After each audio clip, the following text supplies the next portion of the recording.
Insya Allah kita tidak akan mati dalam keadaan berzina. Makan obat kuat, overdosis, mati kau di atas perut orang. Insya Allah kita tidak akan mati dalam keadaan nyabu. Sabu apa itu? Itulah dia. Mabuk, minum khamar, ambil dia punya motor, balap. Bayangkan mabuk setengah, naik motor, dia listrik dikira aspal. Mati kafir dia. Insya Allah. Tapi yang membuat kita bisa mati kafir, hubbi aklil haram, suka makan barang haram. Mana itu? Terutama pedagang. Mana itu pedagang yang suka makan haram? Ini baru tak? Baru. Padahal sudah lama. Ini asli tak? Asli. Sampai bersumpah demi Allah asli. Padahal palsu. Kamu dapat untung, tapi uang yang masuk dalam perutmu uang haram. Wa ahallallahu bai'a wa harramar riba. Allah halalkan jual beli, tapi Allah haramkan riba. Mana itu riba? Menipu pembeli. Berapa harganya ini sarungmu? Ini 20 ringgit. Wih, mahal betul. 15 ya? Itu lagi 20 ringgit. Ku kasih kau modal, sama-sama kita orang Bugis. Padahal sudah ada untung. Begitu dia cakap modal padahal sudah untung, itu riba. Hati-hati, sebab saya tengok ini dari saya bandar, banyak penjual pedagang-pedagang. Hati-hati kalian yang berdagang. Kau bisa dapat untung jutaan, ribuan ringgit. Tapi kalau kau menghalalkan segala cara, itu yang kau dapat membuat kamu makan tiap hari uang haram. Dan itu sebabnya doamu tidak dijabah oleh Allah. Kenapa? Yang membentuk darah dagingmu uang haram. Ada pedagang di sini? Ada? Hati-hati kau. Waqala idzan, Allah kemudian berfirman, bismillahirrahmanirrahim. Ya ayyuhalladzina amanu dukhulu fis-silmi kaffatan wa la tattabi'u khutuwatis syaitan innahu lakum adu mubin. Wahai orang-orang yang beriman, masuklah engkau ke dalam Islam secara sempurna dan janganlah engkau ikuti langkah-langkah setan, karena sesungguhnya setan itu musuh yang nyata bagi kalian. Musuh kalian bukan polis, musuh kalian bukan tentara, musuh kalian bukan kerajaan, musuh kalian adalah setan, di mana setan itu musuh yang nyata bagi kalian. Itu kata Allah. Dan ternyata lepas sholat maghrib, dengar ceramah dalam masjid sekalipun di sini, banyak setan yang berkeliaran. Setannya berupa handphone. Setan lah itu. Orang ceramah masih sibuk. Ibu-ibu yang pegang handphone selama saya ceramah, saya doakan suamimu kawin lagi. Amin. Amin. Amin. Macam apa kok? Saya musafir, doa saya makbul. Saya pendakwah, doa saya makbul. Saya lagi selesai lagi dakwah, doa saya makbul. Ku doakan kau yang pegang handphonemu, suamimu kawin lagi. Simpan dulu handphone, simpan. Tak ada siaran langsung, tak ada live, simpan. Sudahlah, tak payah kau konsentrasi. Sebab apabila kau pegang handphonemu, pasti kau tidak simak ceramah saya. Pasti yang kau simak begini. Mana ada kau simak ceramah? Yang kau simak apa? Ini monitormu. Simpan handphone, simpan. Ustaz, kita mau rekam Ustaz, supaya ada kita tengok nanti ulang. Ini ada kamera saya bawa. Ini gambarnya lagi bagus, suaranya lagi bagus. Macam mana caranya? Ini kameranya Ustaz sudah balik, nanti ada di YouTube bos. Macam mana caranya? Ustadz Dasat Latif Masjid As-Saimah, putar itu. Kau pencet, keluar itu ceramah saya di sini. Sudah dipencet Ustaz, tak mau tak putar. Berarti tidak ada kau punya data. Sudah tengok? Jangan lupa like, comment, and share. Ya toh? Oke? Setuju? Simpan handphone. Simpan. Wih, hargai juga perasaan saya, bos. Saya berhenti ceramah kalau kau rekam terus. Jaga kau.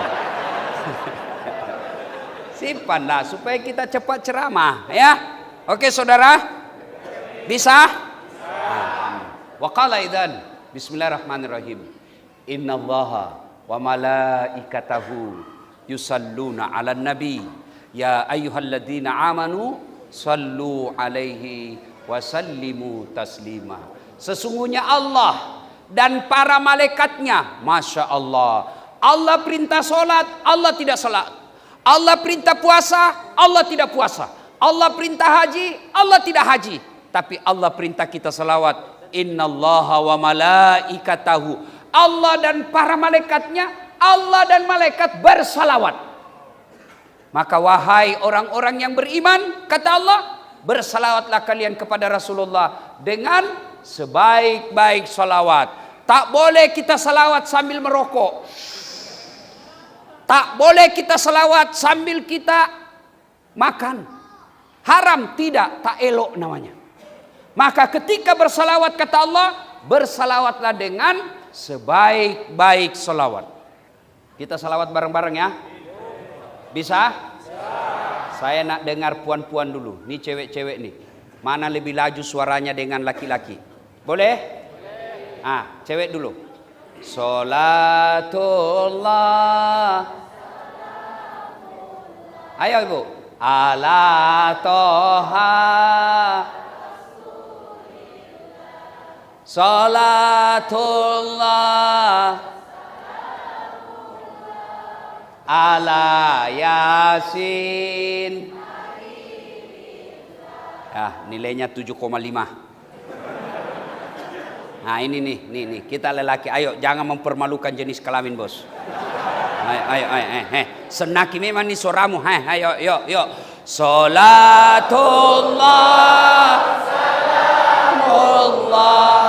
ala toha rasulillah. Salatullah ala yasin. Alhamdulillahi rabbil alamin. Tuan puan yang saya hormati, setiap kita mendengar tausiah, ustadz pasti pertama yang diucapkan, marilah kita memanjatkan puji dan syukur kepada Allah Subhanahu wa taala. Lalu ada anak pemuda bertanya, kenapa mesti bersyukur Ustadz? Sekarang ada Covid. Kenapa mesti bersyukur Ustadz? Saya diberhentikan dari kantor sebab ini ada PHK, pemutusan hubungan kerja. Kenapa mesti bersyukur Ustadz? Saya baru saja dipecat di kantor. Kenapa kita bersyukur? Satu, ada saya mau bagi handphone iPhone 13 Max Pro 1 tera. Saya bagi kau gratis. Percuma. Mau? Mau? Angkat tangannya mau. Mana? Oke, kau. Tapi begitu saya kasih kau tuli. Tidak boleh dengar. Mau? Mau? Ayo. Artinya bukan handphone ini yang mahal, tapi telinga. Dan hebatnya lagi di telinga, kau boleh bedakan mana teleponnya istrimu, mana teleponnya cewekmu. Iya toh? Boleh dibedakan mana teleponnya Haji Bacok suaranya dan suaranya Dasat Latif. Dan hebatnya lagi ini telinga, tempatnya oke bah. Kamu pernah bayangkan macam mana seandainya telingamu satu dibawa ke lepak? Halo? Ya. Kau di mana? Di sini. Iya toh? Iya. Dan hebatnya lagi di telinga, Masya Allah. Gratis. Tak payah kau bayar. Saya bagi lagi contoh. Mau kamera? Ini kamera 3 kameranya. Itulah dia mahal. Saya ditanya, Ustadz, handphone apa yang mahal? Handphone yang banyak kameranya? Bukan. Handphone apa yang mahal? Handphone yang tidak diperiksa sama istrimu. Biar dia punya 4 kamera, selalu diperiksa istrimu, tak ada guna kau punya handphone. Ini kamera saya. Ini kalau uang Indonesia saya tidak tahu, kalau uang Malaysia ini lebih 100 juta. Ini mahal? Bukan ini. Biar ada kau punya ini kamera, kalau tidak ada matamu, kau mau apa? Hah? Ini pun ada kau punya beli, ada duit kau punya beli. Kalau kau tidak punya ilmu pakai ini, tidak bisa kau pakai. Ustadz, foto saya, oke, setengah badan. Pik, setengah badan betul, tapi pusat ke bawah. Ini guna harus ada ilmunya. Harus tahu diputar-putar supaya fokus. Tapi apakah ini mahal? Bukan. Apa yang mahal? Matamu. Dan ini gratis. Tak perlu begitu kau buka langsung fokus, tidak perlu, tak payah kau putar. Iya toh? Hebatnya lagi nih kau punya mata, dia bisa bedakan mana istri, mana tetangga. Tuan-tuan pernah bayangkan bagaimana seandainya tak bisa kita bedakan mana istri, mana tetangga? Kenapa? Malam minggu ini lain-lain rasanya. Ternyata jiran punya istri. Ayo, kenal Lionel Messi? Kenal? Tahu Lionel Messi? Ronaldo? Muhammad Salah? Apa dia jago? Tak. Tapi Allah kasih dia punya lutut boleh bengkok. Biar dia Muhammad Salah jago tekniknya, tapi dia punya kaki tak boleh bengkok. Mana boleh dia sepak bola?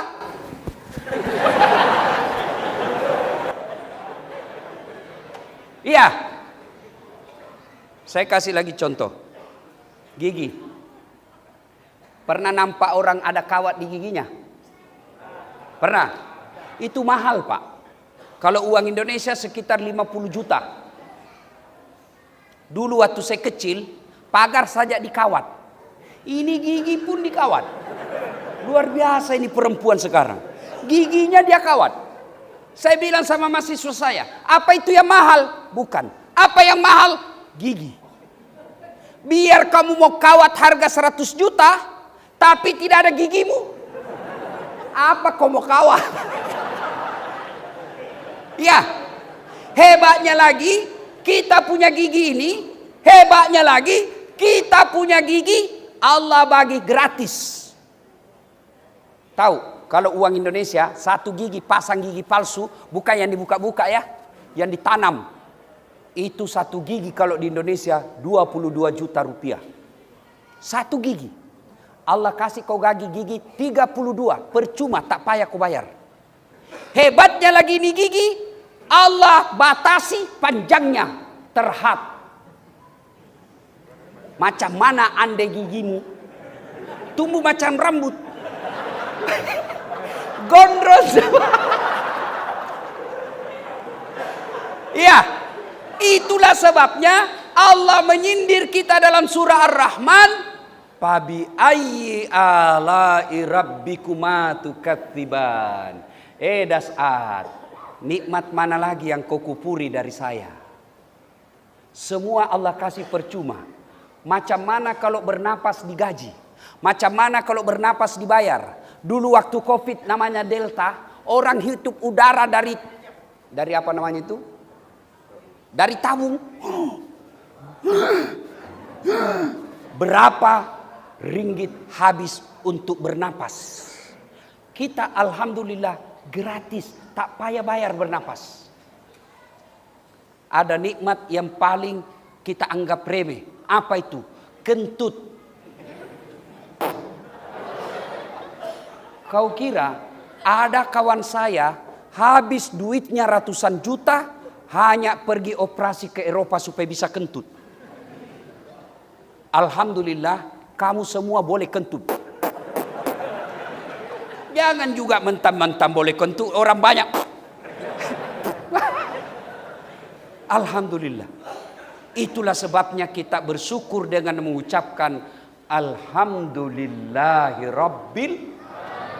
Nah, sekarang setelah Allah bagi kesehatan, Allah bagi kereta, Allah bagi rumah, Allah bagi kebun, Allah bagi penglihatan yang baik, Allah minta kau bayar itu. Bayarnya dengan cara apa? Satu, bersyukur.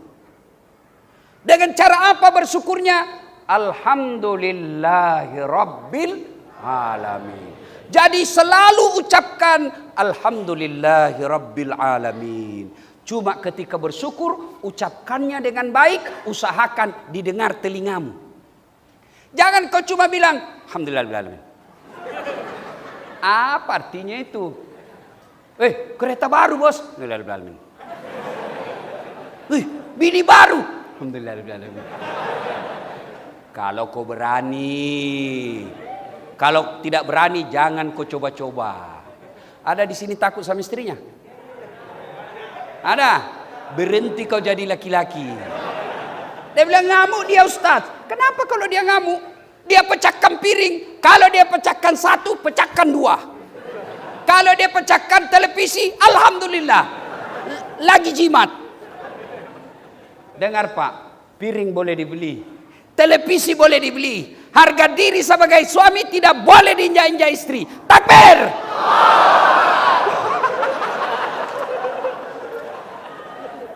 Ini. Hoi. Ada istri di sini. Hei, dengar ibu. Nabi bilang begini. Biar ibu puasa Senin Kamis. Syawal sudah tuntas. Tahajud tiap malam. 1 juz 1 hari. Tapi kamu durhaka sama suamimu. Kau kasar bicara. Kau berikan beban suamimu melebihi tanggung jawabnya. Kau tidak hormati dia taati. Maka kata Nabi, jangankan masuk surga, baunya surga kau tak dapat. Tenang Pak, saya bela kamu. Kau takut semua sama istrimu sini. Bu, oi. 4 jenis perempuan kata Nabi yang menjadi bahan bakar api neraka. Apa artinya bahan bakar api neraka? Dia menjadi apinya neraka. 4. 1, yang tidak mendirikan sholat. Saya yakin ibu-ibu semua sholat. Yang kedua, yang tidak berpuasa Ramadan. Saya yakin ibu puasa Ramadan. Ini yang agak berat. Memberikan beban suaminya melebihi tanggung jawabnya. Maknanya apa? Kalau suamimu hanya mampu terima gaji 2.000 ringgit, jangan kau paksakan menjadi 3.000 ringgit.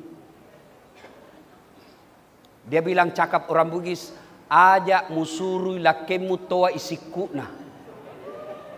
Maknanya, jangan kamu suruh suamimu gigit sikunya. Ada yang boleh gigit sikunya? Saya bagi kau semua bajuku ini.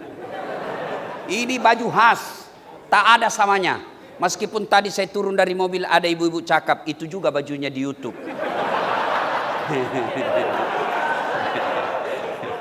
Hei, coba kau gigitlah sikumu. Nah. Mana boleh? Itulah orang kalau menyuruh suaminya melebihi tanggung jawabnya, dosa. Yang keempat, perempuan istri yang suka memaki-maki suaminya. Marah sama suaminya, boleh. Tak kusangka kau begitu Bang. Jauh-jauh ku tinggalkan Sulawesi. Aku ikut sama kamu. Ternyata kau ada bini budak.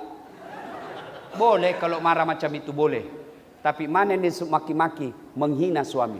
Memang kamu goblok. Goblok. Dongok memang ini. Sama aja bapaknya goblok. Weh, jangan kau ketawa. Saya serius ini. Ada pernah binimu marah macam itu? Kalau ada binimu marah seperti itu, kau selalu keluar. Tidak pernah aja di rumah. Jalan aja kerjamu. Kalau istri saya ngomong begitu, saya tidak marah. Saya diam. Setelah 5 menit saya menyanyi. Tiap malam engkau ku tinggal pergi. Bukannya aku sengaja. Demi kau dan si buah hati. Terpaksa aku harus begini. Kalau kau marah-marah sama suamimu, jangan kau maki-maki. Ada juga orang suami istri bertengkar, begadu, hamil lagi. Ada macam itu. Hamil lagi.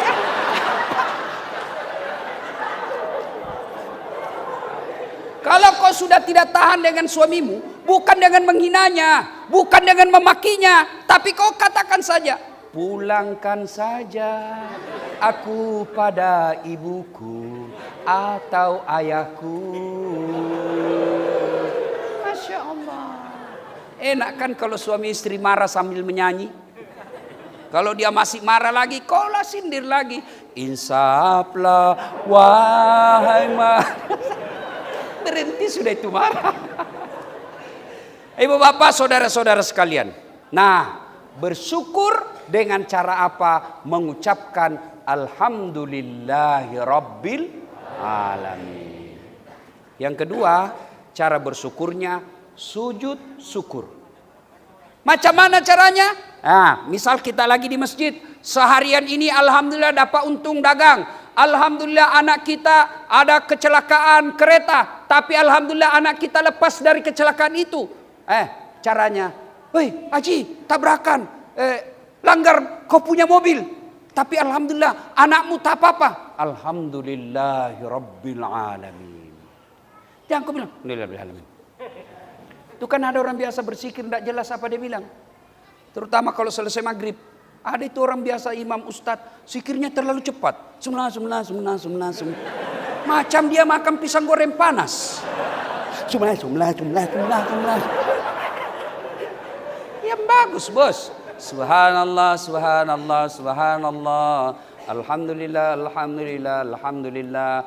Alhamdulillahi rabbil alamin. Yang kedua, sujud syukur. Macam mana caranya? Langsung saja sujud. Di mana sujud? Bagus lagi kalau datang masjid. Boleh sujud di rumah? Boleh. Di kebun? Boleh. Tiba-tiba dapat telepon. Alhamdulillah anakmu diterima di kerajaan. Alhamdulillah rabbil alamin. Sujud. Boleh di jalan raya? Boleh, tapi kau lihat dulu kereta lintas. Salatullah salamullah ala toha rasul. Salatullah salamullah ala yasin. Alhamdulillah. Nah, sujud syukur. Yang ketiga, tadi namanya bertasyakur. Yang kedua, bertafakkur. Apa itu tafakkur? Mikir-mikir. Pikir-pikir, alhamdulillah Allah kasih saya sawit 10 hektar. Alhamdulillah Allah bagi saya kereta 4. Alhamdulillah Allah bagi saya rumah harga 1 juta. Bersyukur. Caranya keluarkan zakatnya. Kalau kalian tidak keluarkan zakatnya, maka kalian masuk kategori at-takatsur. Lomba-lomba memperkaya diri. Guna kereta 5 tambah 6 tambah 7, rumah cantik, tabungan banyak, tapi dia tidak keluarkan zakatnya, maka hartamu itu nanti yang akan menyiksamu masuk ke dalam neraka. Itulah enaknya jadi orang miskin. Kalau orang miskin tak banyak pertanyaan. Mana ada banyak pertanyaan? Tersangka pertama maju. Nama Inem. Pekerjaan pembantu rumah tangga. Gaji 1.000 ringgit 1 bulan. Kau gunakan untuk apa? Sebenarnya tak ada cita-cita saya merantau Malaysia jadi pembantu. Tapi ibu saya sakit di Pinrang. Aku datang ke sini merantau. 500 ringgit ku kirim tiap bulan. 500 ringgit ku tabung untuk kehidupanku sehari-hari. Mobil tak ada. Rumah majikan punya. Handphone tak ada. Kau sholat, alhamdulillah 5 waktu oke. Sholat sunnah saya tunaikan. Kau puasa, alhamdulillah. Ramadan tak ada lepas. Senin, Kamis jalan, Syawal pun kutunaikan. Kau sedekah, alhamdulillah. Kalau saya pasti pasar, ada duit saya lebih, saya sedekah sedikit. Kau haji, mau, tapi tidak ada duit.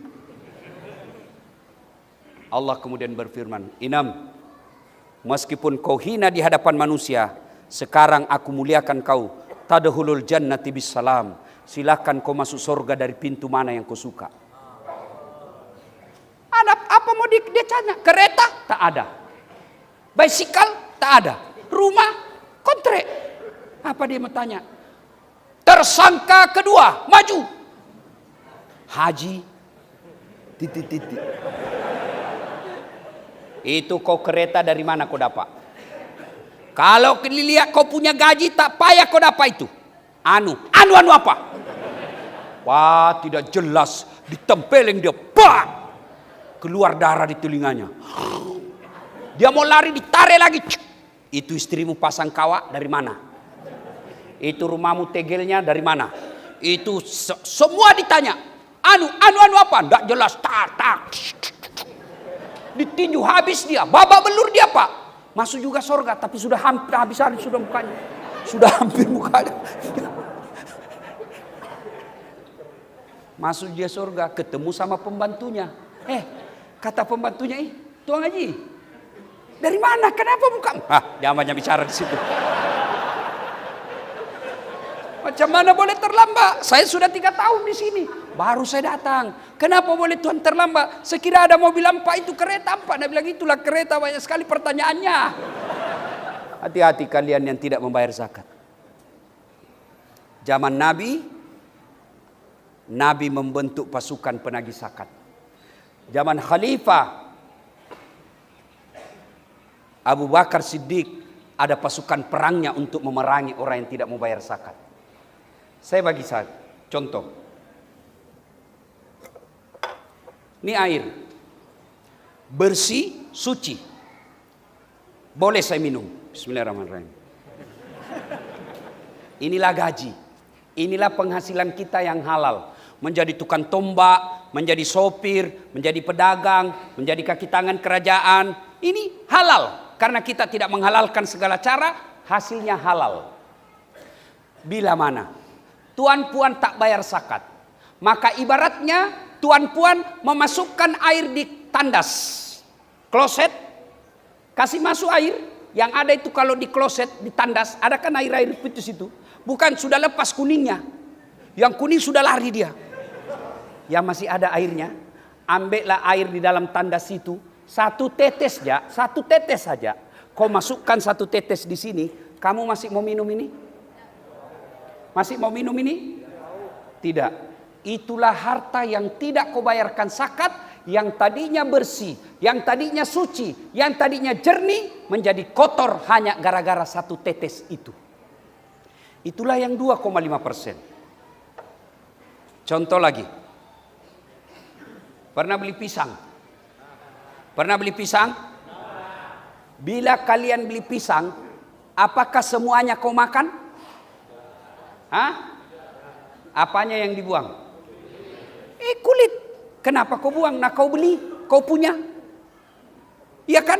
Kenapa? Saya punya duit, saya beli pisang, saya nak makan sekalian dengan kulitnya. Kau makan kulitnya? Tak. Itulah kulit yang dibuang, itulah zakatmu. Jadi bila ada orang tak bayar zakat, sama halnya dia beli pisang, dia makan dengan kulitnya. Kalau kulit pisang, oke basibah. Kulit durian. Andre kau lah wajah. Ya. Maka tuan puan yang saya muliakan karena Allah, balik nanti kau hitung kau punya zakat. Macam mana caranya Ustaz?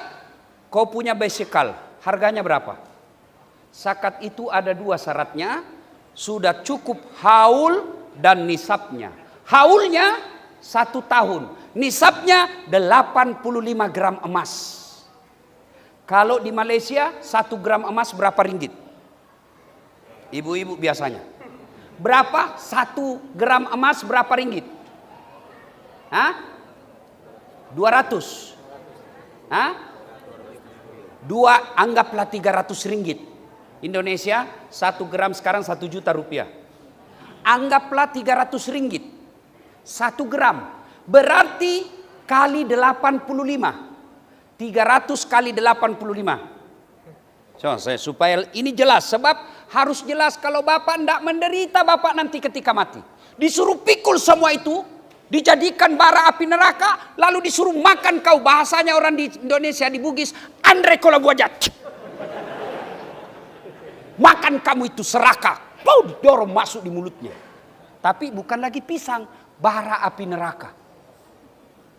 Nah, 300 ringgit kali 85 sama dengan 25.000 ringgit.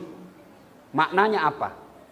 Bila Bapak Ibu punya harta mobil senilai 25 ringgit, 25.000 ringgit, tanah senilai 25.000 ringgit, rumah senilai 25 ringgit, tabungan di bank 25.000 ringgit, maka wajib kau keluarkan 2,5%. Berapa 2,5%? Cuma berapa itu?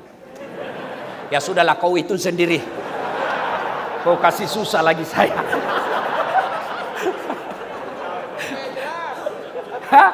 Kau itu sendirilah. Ya kan?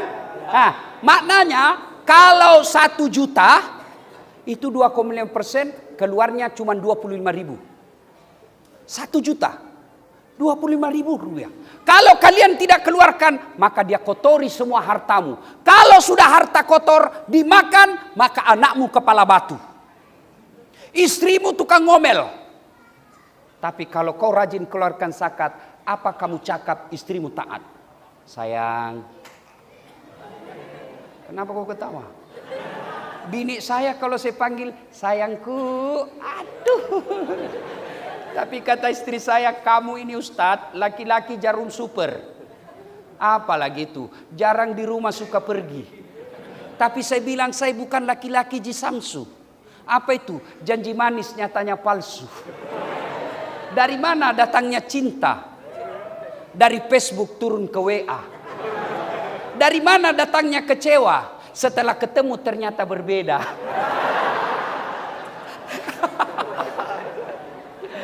Nah, ibu bapak, saudara-saudara sekalian, hitung itu. Rumah.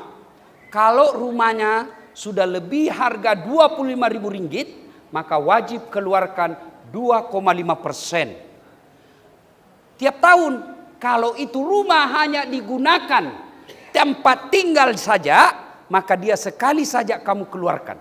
Tapi kalau rumah itu dikontrakkan, sewa-sewa, maka tiap tahun dikeluarkan. Punya kereta hanya kita gunakan pribadi, tidak disewa-sewakan, maka sekali saja selama kereta itu. 2,5% tidak cukup 3. 2,5%. 97,5 kata Allah, ambil itu semua.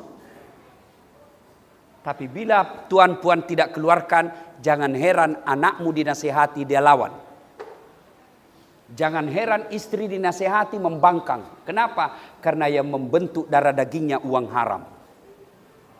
Maka saya berharap, saya cinta tuan-tuan puan-puan karena Allah. Balik nanti ini hitung zakatmu. Keluarkan.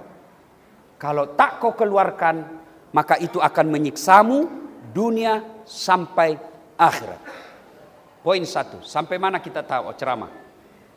Sampai jam berapa? Jam 9. Wah.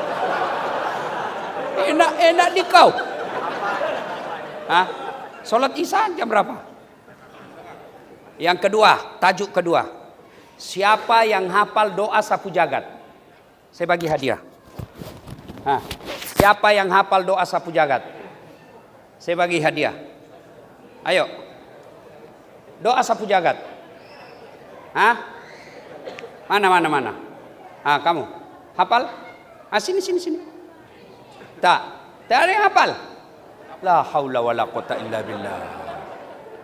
Doa sapu jagat. Ada yang hafal? Tak ada? Pasti kamu hafal semua. Cuma kau tidak tahu judulnya. Doa sapu jagat selamat duit saya.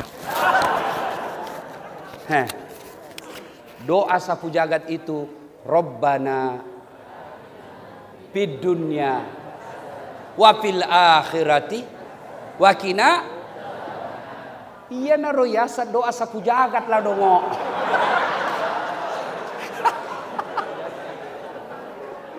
Ada yang hafal? Kok enggak jadi? Ada yang hafal artinya? Artinya. Ada yang hafal? Saya bagi lagi hadiah. Ayo. Budak-budak. Sini kau. Sini. Cepat. Kau masuk di YouTube. Ayo. Siapa yang hafal artinya? Itu doa. Orang tuanya? Tak ada juga. Wah, pantas doamu tidak dikabulkan. Kamu minta tak tahu apa yang kau minta. Allahu Akbar.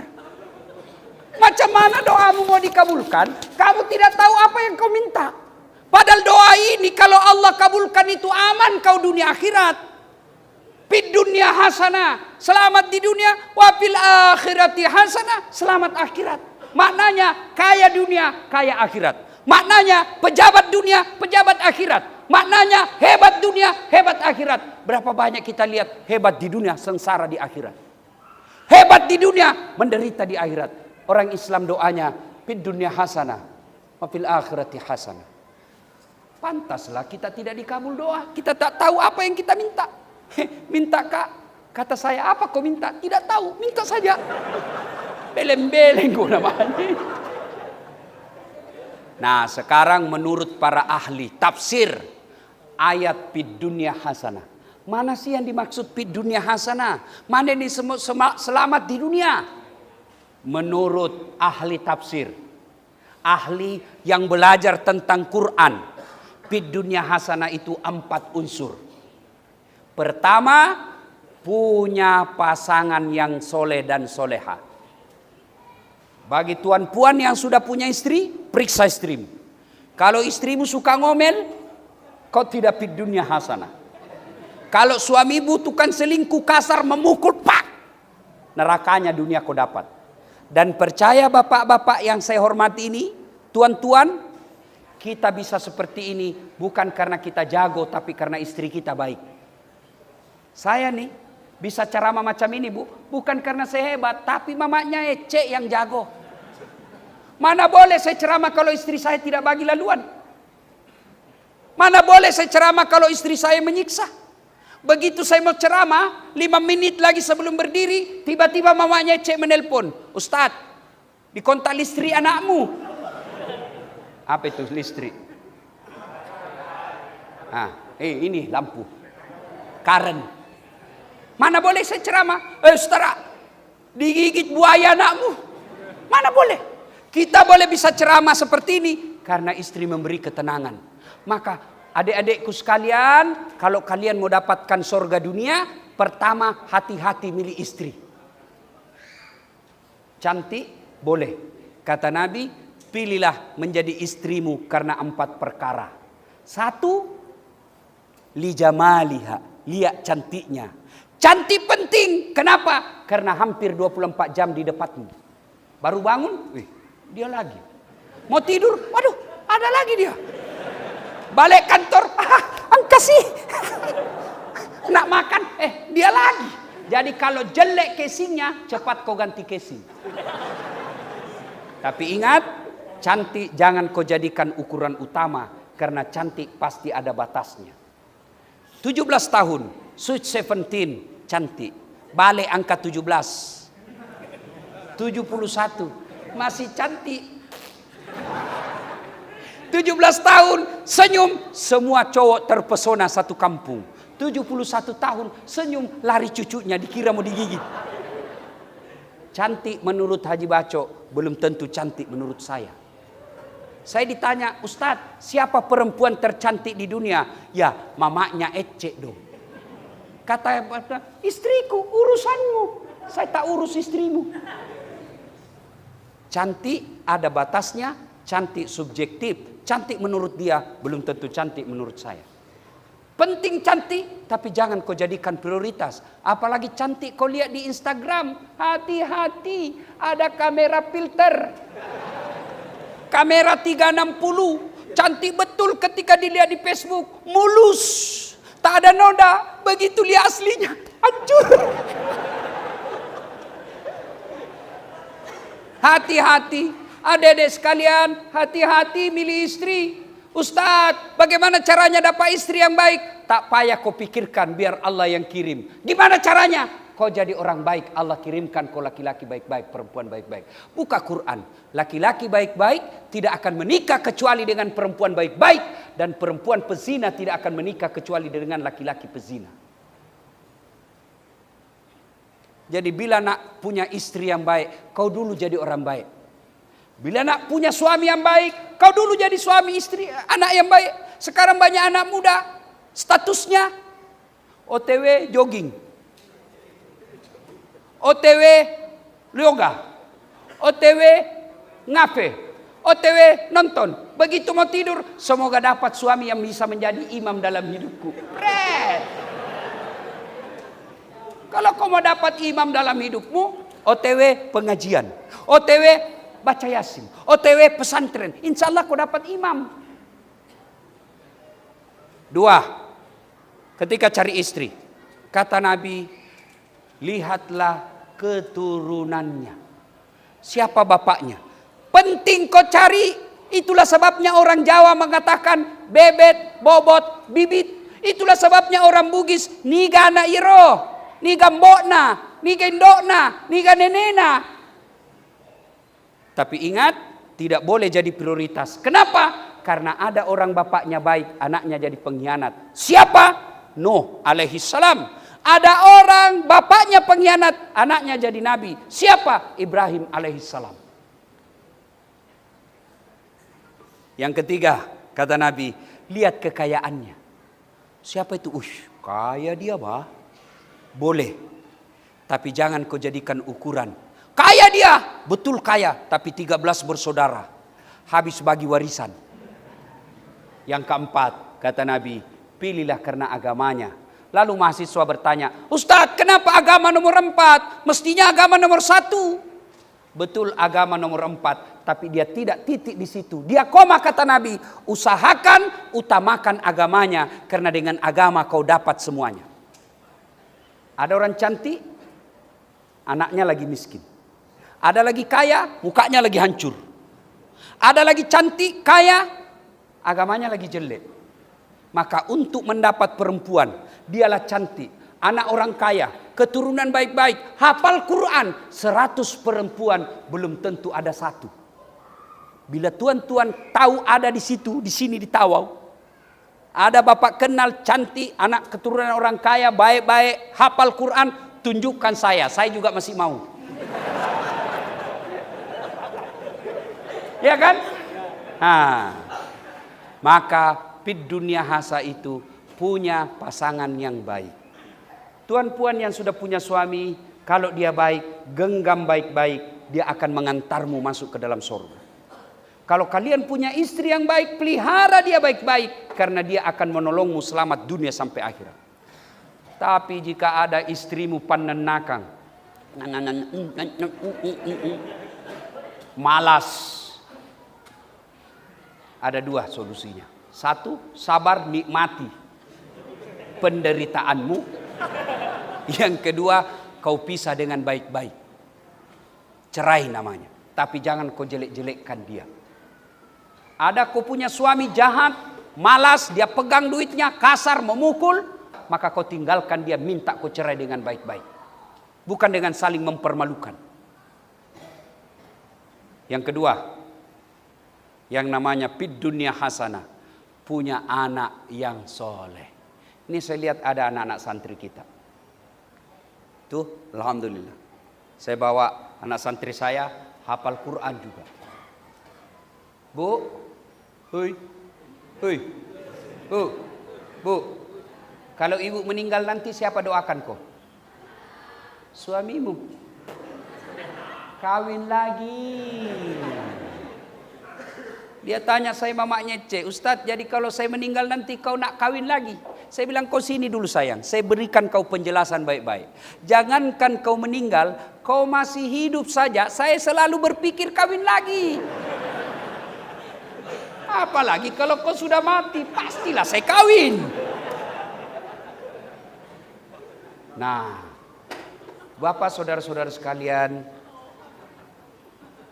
anak pesantren apa kelebihannya? 1, makannya pasti halal. 2, sholatnya pasti berjamaah. Dan hebatnya awal waktu. Yang ketiga, dia tiap hari baca Quran. Yang keempat, pasti dia punya semangat solidaritas, selalu sama-sama. Yang kelima yang paling penting, tiap hari didoakan orang tuanya. Tapi kalau kau kirim anakmu ke London, England, Australia, Amerika, dia cakap bahasa Inggris boleh tahan, tapi dia tak pernah sholat. Nggak ada gunamu lah, cilaka. Jago banaknya, boleh tahan banaknya itu Ustaz. Kenapa dia boleh tahan? Masih kecil dia sudah pandai bahasa Inggris. Apa hebatnya? Banyak yang begitu. Tidak percaya? Banyak yang bisa bahasa Inggris. Anak-anak masih kecil. Kau pergi ke Inggris. Anak-anak di Inggris, Pak, baru belajar bicara sudah bahasa Inggris. Macam. Kalaupun dia bahasa Inggris, kalau ibu bapaknya meninggal, dia berdoa pakai bahasa Inggris. Taklah. Begitu meninggal bapaknya dia berdoa, oh my God, please help me my father. Pasti dia bahasa Melayu juga. Oh Allah, maafkan bapak saya ya Allah. Tidaklah dia guna bahasa Inggris. Apa salah anak kita sekolah ke luar negeri? Tak salah. Baik lagi. Tapi kalau dia tidak pernah kau tengok dia ngaji, dia hanya main game saja. Hei. Saya merantau ke Tawau cari kerja. Ternyata di Tawau tak ngam-ngam. Saya boleh balik kampung. Balik lagi saya ke Sulawesi. Orang Jawa datang merantau ke Tawau. Ternyata di Tawau tak nyaman. Dia boleh balik kampung. Mangan orang mangan, yang penting ngumpul. Dia pergi kerja tidak nyaman di tempat kerja. Dia boleh balik lagi. Tapi bila masuk kubur, boleh kau balik lagi? Tak ngamlah di sini. Balik lagi ya. Balik kau di situ. Tak boleh kau balik-balik. Tinggal kau situ. Kalaupun kau balik, satu kampung tinggalkan kampungmu. Ustaz jadi setan, Ustaz. Dan pada saat kau sudah dalam kubur, hilang semua. Yang boleh lagi mendoakan kamu, anakmu yang mondok ini. Lepas dia sholat, dia berdoa, Allahumma gfirli wali walidayya warhamhuma kama rabbayani saghira. Saya bukan memuji diri. Bapak saya sudah arwah 10 tahun yang lalu. Tapi rasa-rasanya tidak pernah sehari pun saya tidak doakan bapakku ketika saya sholat. Alhamdulillah saya tidak kaya. Tapi saya buatkan masjid di kampung saya, nama bapak saya, Masjid Bani Abdul Latif. Itu kalau anak baik agamanya. Tapi kalau anakmu tidak baik agamanya, kau sudah dikubur kereta dia beli. Kau sudah dikubur dia begadu gara-gara sawitmu. Kau sudah dikubur anakmu begadu gara-gara warisan rumah. Maka tuan puan yang saya muliakan, anak soleh dan soleha adalah kekayaan kita dunia sampai akhirat. Nak berlama-lama tapi waktu yang membatasi kita. Insya Allah lain waktu dan kesempatan kita akan lanjutkan. Sebelum saya akhiri, saya nak berpantun. Buah kelapa, buah durian. Buah nangka, buah pepaya. Buah durian, buah nenas. Itulah buah-buahan. Assalamualaikum warahmatullahi